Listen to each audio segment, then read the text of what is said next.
Olá amigos, tudo bem? Espero que sim. Bem-vindos a mais um vídeo do canal. O meu nome é Miguel e sou um super fã do Brasil. É isso mesmo, eu sou um mega fã do Brasil e hoje venho aqui com um novo vídeo, claro, um novo vídeo que foi assim pedido por alguns dos inscritos do canal e então é esta a história do Império do Brasil. Ok, é um vídeo curto, provavelmente vai ser uma história reduzida, vamos só falar da parte mais essencial que se passou nessa época, mas eu estou muito curioso porque eu não conheço nada acerca dessa história do Império Brasileiro. Por isso, sem mais delongas, bora para o vídeo. Mas antes disso, inscreva-se no canal, deixe o seu super like e, claro, deixe aí a sua sugestão para mais vídeos como este e diferentes e daquilo que você quiser, mas tem de ser só coisas boas sobre o Brasil. Combinado? Ok, agora sim. Bora lá para o vídeo. E também vale a pena salientar que o link para o vídeo original vai estar na descrição daqui do meu vídeo, ok? Então, agora sim, bora lá para o vídeo. O Império do Brasil foi um estado que existiu por 67 anos, de 1822 com a Declaração da Independência por Dom Pedro I até 1889 com a Proclamação da República. Foi um período muito importante da história do Brasil e é considerado por muitos como a fase mais próspera da história do país. Nesse vídeo, vamos conhecer um pouco dessa fase da história do Brasil, entender como o Império do Brasil foi formado, conhecer alguns dos acontecimentos mais importantes desse período e como foi o seu fim. Mas antes disso, se você gostar do vídeo, não esqueça de deixar o seu like e não deixe de se inscrever no canal se ainda não for inscrito. 15 anos antes do surgimento do Império do Brasil, em 1807, durante as Guerras Napoleônicas, a França de Napoleão Bonaparte, que já havia conquistado grande parte da Europa, começa a invadir Portugal.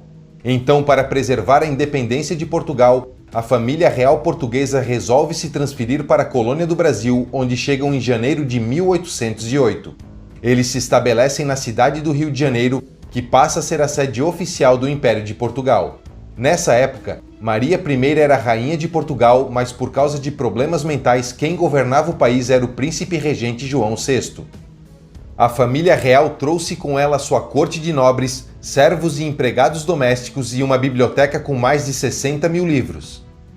Assim que chegou no Brasil, a coroa portuguesa tomou várias medidas como a abertura dos portos às nações amigas, a criação da imprensa régia autorizando a publicação de jornais, a fundação do Banco do Brasil, o primeiro banco brasileiro, a criação da Academia Real Militar e suspendeu o alvará de 1785 que proibia a abertura de indústrias no Brasil. Então, depois de criar uma base forte em território brasileiro, em 1815, Dom João VI funda o Reino de Portugal, Brasil e Algarves e o Brasil deixa de ser uma colônia e se torna um reino unido com o Reino de Portugal e dos Algarves, tendo o Rio de Janeiro como a sua capital. Só que em 1820 acontece a Revolução do Porto, um movimento que, dentre algumas reivindicações, exigia o retorno da corte portuguesa para Portugal a fim de restaurar a dignidade da antiga metrópole. Então, já no ano seguinte, Dom João VI volta para Portugal e, para evitar uma revolução que pudesse dividir o território brasileiro em pequenas repúblicas como tinha acabado de acontecer com a América Espanhola, Dom João VI deixa no seu lugar no Brasil seu filho Pedro de Alcântara para governar o Brasil como regente. Porém, o governo de Portugal tenta revogar imediatamente a autonomia política do Brasil, determinando que o Brasil voltasse a ser uma colônia portuguesa, o que gerou uma grande indignação por parte dos brasileiros. Além disso, Portugal pediu o retorno imediato de Pedro para Portugal, mas em 9 de janeiro de 1822, Pedro se nega a partir para Portugal e esse dia fica conhecido como o Dia do Fico. A ameaça de perder o controle sobre os assuntos locais resultou em uma oposição generalizada no Brasil. Então, convencido pelos líderes brasileiros, Pedro declara a independência em 7 de setembro de 1822, se tornando Dom Pedro I o primeiro imperador do Brasil, fundando o Império do Brasil e dando início ao período conhecido como Primeiro Reinado.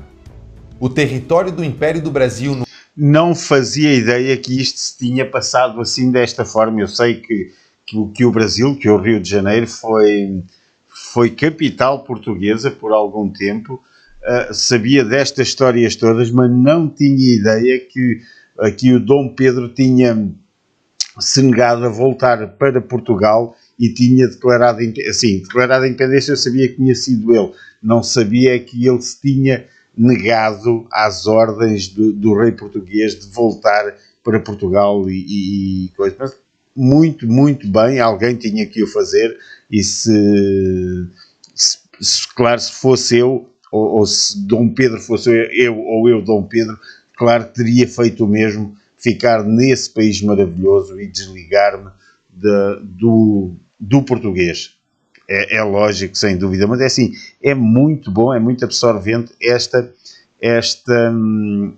história do Brasil, esta relação que houve com Portugal de amor e ódio durante muito tempo, e outros povos que invadiram o Brasil e que Portugal lutou ao lado do povo brasileiro para expulsar, e eles vieram e foram espanhóis e outras coisas mais. Bom, mas isso agora não interessa. Vamos continuar aqui então a ter uma noção básica do Império do Brasil. O ano da sua fundação já era bastante semelhante ao território brasileiro atual, mas ainda havia algumas diferenças nas fronteiras e na configuração das divisões internas que ainda recebiam o título de províncias, e a população nessa época era de aproximadamente 4.700.000 habitantes. Logo depois da independência, a população ficou dividida entre portugueses e patriotas, e a independência passou a ser combatida por todo o Brasil por várias unidades militares leais ao governo português e levando a várias revoltas. Em 1824, ocorreu a Confederação do Equador na província de Pernambuco, que esperava que a primeira Constituição seria do tipo federalista, dando mais autonomia às províncias. A repressão do movimento foi severa, resultando na execução dos líderes da rebelião. Além disso, a província de Pernambuco perdeu boa parte do seu território para a província de Minas Gerais. Já no ano seguinte, Portugal reconhece a independência do Brasil e nesse mesmo ano tem início uma rebelião separatista na província da Cisplatina, que acabou resultando na Guerra da Cisplatina. Em 1826, Dom João VI morre e Dom Pedro I herda a coroa portuguesa, se tornando também o rei Pedro IV de Portugal, mas abdica do trono em favor da sua filha Maria II, que se torna rainha. No ano seguinte, o território perdido por Pernambuco como consequência da Confederação do Equador é transferido para a Bahia. Em 1828, com o fim da Guerra da Cisplatina, o Império do Brasil perde a província da Cisplatina, que conquista sua independência, se tornando a República Oriental do Uruguai. Nesse mesmo ano, em Lisboa, o trono de Maria II é usurpado por Miguel, o irmão de Dom Pedro I, e o imperador do Brasil decide voltar para Portugal para restaurar o trono português à sua filha. Ele então abdica em nome do seu filho Dom Pedro II e parte para Portugal em abril de 1831. O problema é que Dom Pedro II tinha apenas 5 anos de idade e pela Constituição do Império ele poderia exercer o poder apenas a partir de 2 de dezembro de 1843, quando completaria 18 anos, atingindo assim a maioridade. Então uma regência eleita, dando início ao período conhecido como período regencial. Como a regência tinha apenas alguns dos poderes do imperador, ela ficou completamente subordinada à Assembleia Geral e por causa disso ficou incapaz de resolver disputas e rivalidades entre facções políticas pelo país. Então a Assembleia Geral aprovou em 1834 uma emenda constitucional chamada de Ato Adicional, dando mais autonomia às províncias. Só que ao invés de resolver o problema, isso acabou gerando rivalidades regionais e alimentando ambições que levaram a várias rebeliões, como a Cabanagem no Grão-Pará, a Sabinada na Bahia, a Balaiada no Maranhão e a Guerra dos Farrapos, também chamada de Revolução Farroupilha, que seria a maior e mais longa e que em 1836 levou à declaração da República Rio-Grandense no Rio Grande do Sul e em 1839 a República Juliana em Santa Catarina. Então, em 1840, os políticos que haviam subido ao poder na década anterior se sentiram incapazes de governar o país e aceitaram Dom Pedro II como uma figura de autoridade, considerando que a sua presença era indispensável para a sobrevivência do país. Vocês aí já viram, estava aqui a imaginar, o Brasil poderia se ter dividido, o que são hoje Estados, poderiam ser países.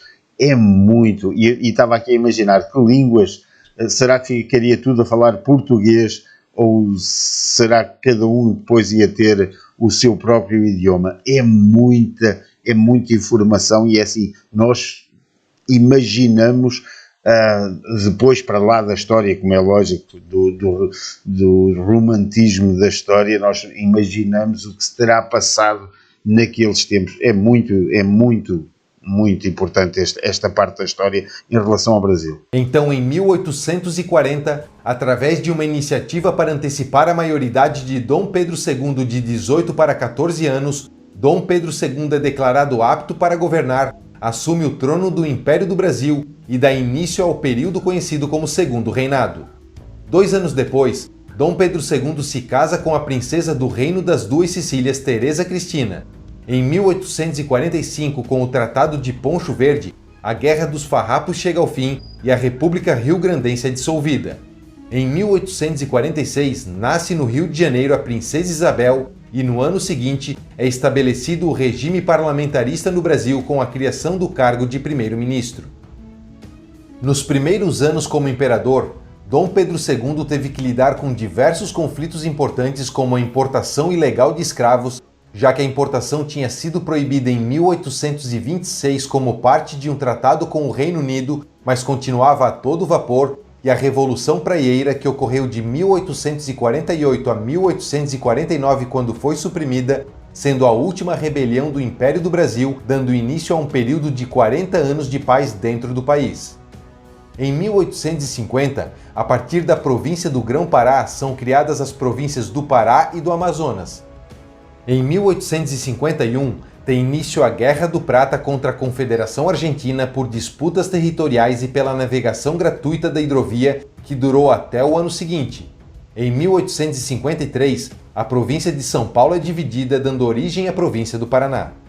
Nessa época, se inicia um período de estabilidade interna e prosperidade econômica no Império do Brasil. A infraestrutura começou a se desenvolver e houve um grande avanço nas construções de estradas de ferro, de linhas de navio a vapor e do telégrafo elétrico. Esse período de desenvolvimento teve a participação de Irineu Evangelista de Souza, mais conhecido como Barão de Mauá, um importante empresário brasileiro que foi pioneiro em várias áreas da economia com a implantação da primeira fundição de ferro, do primeiro estaleiro e a construção da primeira ferrovia. Só que esse período calmo foi interrompido em 1864. Nesse ano, ocorreu uma guerra civil no Uruguai entre o Partido Colorado, apoiado pelo Brasil, e o Partido Blanco. O Brasil interviu na Guerra Uruguaia e, se opondo à invasão brasileira, o presidente do Paraguai, Francisco Solano Lopes, que apoiava o Partido Blanco, capturou o navio brasileiro Marquês de Olinda, que transportava o presidente da província do Mato Grosso, e invadiu a província, dando início à Guerra do Paraguai entre o próprio Paraguai e a Tríplice Aliança formada por Brasil, Argentina e Uruguai. Em 1867, através do Tratado de Ayacucho, o Império do Brasil conquista áreas no sudoeste do Amazonas e no oeste do Mato Grosso. Em 1870, Solano Lopes é morto e a Guerra do Paraguai chega ao fim. Essa é considerada a guerra mais sangrenta da história da América do Sul. Apesar dos números serem muito contestados, acredita-se que o Paraguai perdeu mais da metade de sua população como resultado dessa guerra. E com a vitória na Guerra do Paraguai, o Brasil conquista a antiga região de Itatim, que é anexada ao território brasileiro. Apesar do endividamento do Brasil por causa da guerra, a vitória na Guerra do Paraguai marca o início da Era de Ouro no Império do Brasil. A economia brasileira cresceu rapidamente, foi iniciada a modernização de estradas de ferro e novos projetos de transporte foram desenvolvidos. O Brasil também ficou conhecido internacionalmente como uma nação moderna, de política estável e com grande potencial de investimento. E mesmo que ainda distante das maiores economias do mundo na época, esse período é considerado muitas vezes como um dos mais prósperos da história do país. O Império do Brasil continuou prosperando durante a década de 1880 e é a partir desse período que as artes visuais, a literatura e o teatro afloram. A população cresceu e chegou a aproximadamente 14 milhões de pessoas. Mas Dom Pedro II já não governava mais com tanto entusiasmo e teve início um crescimento de ideais republicanos entre oficiais do exército que defendiam uma ditadura republicana. Em 1887, enquanto Dom Pedro II tratava de sua saúde na Europa, a princesa Isabel assume o governo do Brasil como regente. Então, em 1888, a princesa Isabel assina a Lei Áurea e a escravidão no Brasil é abolida. Apesar da importância dessa lei para a história do Brasil, ela acabou gerando muita instabilidade no país. Os republicanos passaram a receber apoio dos ultraconservadores, que por sua vez eram apoiados pelos poderosos fazendeiros de café que dependiam da mão de obra escrava. Os republicanos passaram então a pressionar os oficiais do exército para derrubarem a monarquia e em 1889, depois do golpe militar que ficou conhecido como o Golpe Republicano ou Golpe de 1889, liderado pelo Marechal Deodoro da Fonseca, a família real é expulsa do Brasil e com a proclamação da República, o Brasil se torna a República dos Estados Unidos do Brasil, colocando um fim ao Império do Brasil. Apenas 2 anos após o fim do Império, Dom Pedro II morre em Paris. E essa é a história do Império do Brasil. Se você gostou do vídeo, não esqueça de deixar o seu like. Um abraço e até o próximo vídeo. E é assim, amigos, o vídeo foi este. Eu não falei muito, eu também não conhecia muito a história. Estou muito fascinado com isto. Aliás, vou ver se encontro mais vídeos mais completos, mais longos, para eu ver, para absorver mais informação sobre esta época que eu desconhecia completamente. É assim, não se esqueçam que o link para o vídeo original vai estar na descrição do meu vídeo. E não se esqueçam de uma coisa, inscrevam-se no canal, deixem o seu like e deixem a sua sugestão. O seu like e a sua sugestão são muito, muito importantes, ok? Então até o próximo vídeo. Bye!